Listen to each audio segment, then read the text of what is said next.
ఉన్న బంగారాన్ని విడిపించి ఆ రోజు ఆన్లైన్ రేటుకే మేము కొంటాం. Sharma gold company.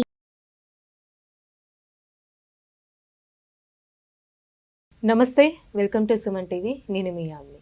ప్రస్తుతం మనతో ఉన్నారు ప్రముఖ ఆధ్యాత్మికవేత్త, ప్రముఖ జ్యోతిష వాస్తు పండితులు బ్రహ్మశ్రీ డాక్టర్ నాయకంటి మల్లికార్జున శర్మ గారు ఉన్నారు. గురుగారితో మనం మాట్లాడదాం. నమస్కారం గురుగారు. నమస్కారం.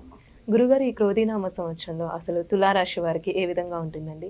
అలానే ఈ రాశి వారికి సంబంధించి ఆదాయం కానీ, వ్యయం, రాజపూజ, అవమానం గురించి తెలియచేయండి. తప్పకుండా అమ్మ. ఓం శ్రీ గురుభ్యో నమః. క్రోధినామ సంవత్సరం అంటే బహిరంగంగా విషయాలు చెప్పటం, కోపంతో మంచి విషయాలన్నీ కూడా నిజాలు వెల్లడించే నామ సంవత్సరమే క్రోధినామ సంవత్సరం.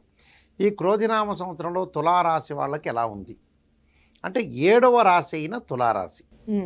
ఈ తులారాశి వాళ్ళకి చిత్తా నక్షత్రం 3, 4 పాదాల్లో జన్మించిన వాళ్ళు, స్వాతి నక్షత్రం 1, 2, 3, 4 పాదాల్లో జన్మించిన వాళ్ళు, విశాఖ నక్షత్రం 1, 2, 3 పాదాల్లో జన్మించిన వాళ్ళందరూ కూడా తులారాశి జాతకులు అవుతారు.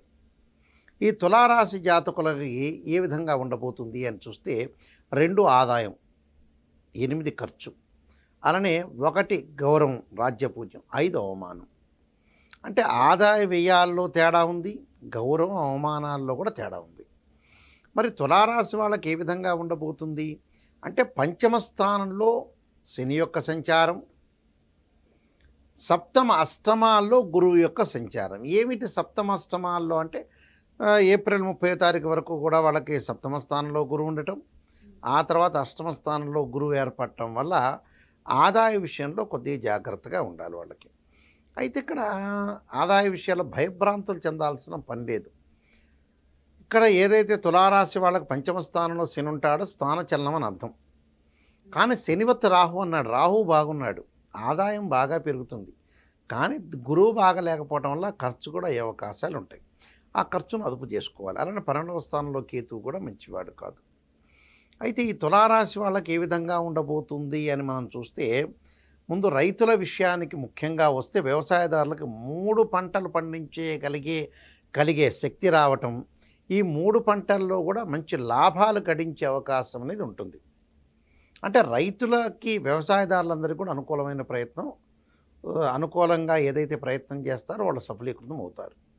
రైతులకు ఇబ్బందికరమైన వాతావరణం లేదు. అంటే మరింత ఆదాయాన్ని పెంచుకోవడానికి మార్గం అనేది ఉంటుంది.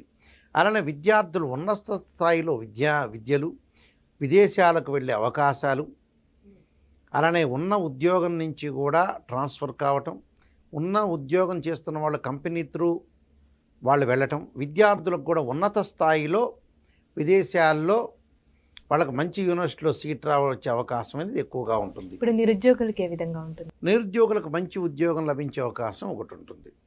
అంటే ఏదైతే చేస్తున్నారో ఆ ఉద్యోగం నుంచి ప్రమోషన్ రావటం కానీ, ఉద్యోగాన్ని అప్లై చేసుకుంటే కూడా మంచి ఉద్యోగం వచ్చే అవకాశం అనేది ఒకటి ఉంటుంది. అలానే ఉన్నత ప్రమాణాలు కలిగిన విద్య అభ్యసిస్తారు.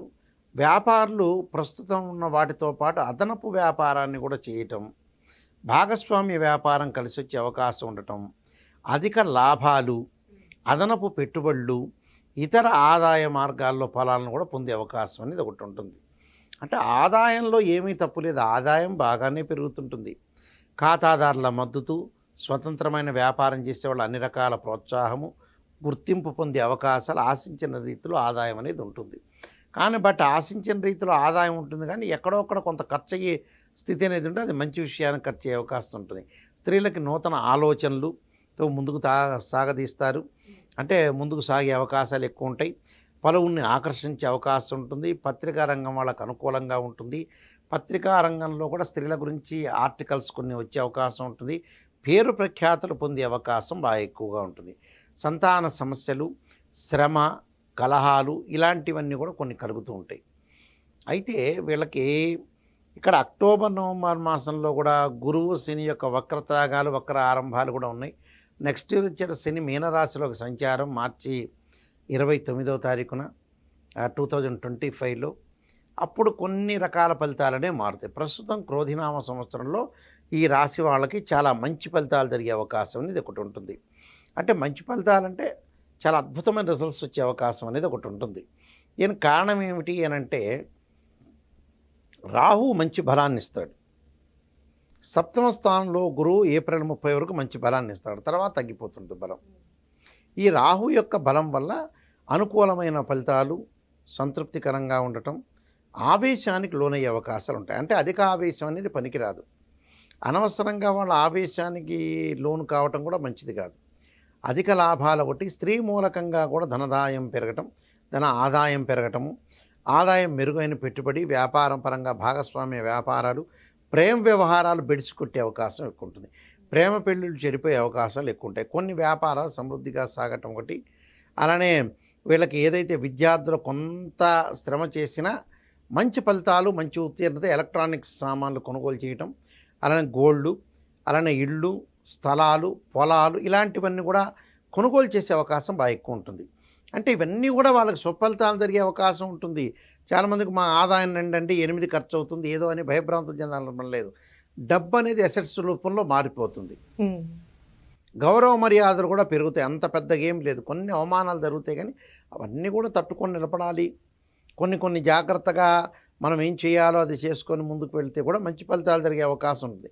స్వేచ్ఛగా వ్యవహరించటము, బంధువులతోటి కొంత సఖ్యతగా ఉండటం, శుభ కార్యక్రమాల్లో ప్రతి పనిలో కూడా విజయం సాధించే అవకాశం ఉంటుంది. అలానే ఎలక్ట్రానిక్స్ సంబంధించిన గూడ్స్, దుస్తులు, ఆభరణాలు కొనుగోలు చేయటం, ప్రత్యేకంగా 25% వృధా ఖర్చు అయితే అవుతుంది. 25% అనేది వృధా ఖర్చు అవుతుంది వీళ్ళకి, ఈ రాశి వాళ్ళకి. కానీ టోటల్గా ఆరోగ్యపరంగా మటుకు జాగ్రత్త ఉండాలి. 12వ స్థానంలో కేతు ఉండటం వల్ల కొంత మానసికంగా ఆందోళన, ఆరోగ్యపరంగా కొన్ని ఇబ్బందులు గురవుతారు. ఆరోగ్యపరంగా ఇబ్బందులు గురి కాకుండా జాగ్రత్త వహించి ముందుకు వెళ్తే మనకు మంచి ఫలితాలు వస్తాయి. ఎలాంటి ప్రాబ్లమ్స్ వచ్చే అవకాశం అనేది లేదు కాబట్టి ప్రతి దానిలో కూడా విజయం సాధించే అవకాశం అయితే ఉంటుంది. విద్యార్థులకు కానీ అందరికీ కూడా అనుకూలంగా కూడా ప్రత్యేకంగా కొన్ని పరిహారాలు చేసుకుంటే మంచిదమ్మా. అంటే ఇప్పుడు క్రోధినామ సంవత్సరంలో అంటే ఈ రాశి వారికి సంబంధించి ఇంకా మెరుగైన ఫలితాలు రావాలంటే ఎలాంటి పరిహారం చేసుకోవాలి? సుదర్శనుని ఆరాధన చేయటం, ఆంజనేయ స్వామిని ఆరాధన చేయటం, అలానే ఏదైనా సరే ద్వాదశ జ్యోతిర్లింగం కానీ అష్టాదశ శక్తి పీఠానికి వెళ్ళి భగవంతుడి యొక్క దర్శనం చేసుకోవటం, ఇంట్లో వీరైతే జిల్లేడు సమిధులతో హోమం చేయటం వల్ల కూడా అనుకూలమైన ఫలితం జరిగే అవకాశం ఉంటుంది. ఇవన్నీ కూడా కొన్ని ప్రత్యేకమైన పరిహారాలు చేయాలి. జీవితంలో ముందుకు వెళ్ళాలంటే ఎక్కడ తగ్గాలో ఎక్కడ నెగ్గాలో నేర్చుకోవాలి, సమవుజ్జికి వెళ్ళాలి. ప్రతిదాన్ని కూడా కోపాన్ని కూడా ఆవేశంగా లోను కాకుండా వాళ్ళ యొక్క వ్యక్తిత్వాన్ని గౌరవిస్తూ ఆ వ్యక్తిత్వం యొక్క లక్షణం ఏంటో చూసుకుని దానికి అనుగుణంగా వెళ్ళాలి మనిషి జీవితం. అప్పుడు జీవితంలో సక్సెస్ అవుతారు. అది చాలా ముఖ్యమైన ఇంపార్టెంట్. అది దాని పరంగానంగా వెళితే మంచి జరిగే అవకాశం ఖచ్చితంగా ఉంటుంది. చాలా చక్కగా తెలియజేశారండి, ధన్యవాదాలు. క్రోధినామ సంవత్సరంలో తులారాశి వాళ్ళందరికీ కూడా సుఫలితాలు జరగన ఆశిస్తూ సర్వే జనా సుఖినో భవంతు. సుమన్ టీవీలో మీ పర్సనల్ అండ్ బిజినెస్ ప్రమోషన్స్ కోసం కింది నెంబర్కి కాంటాక్ట్ చేయండి.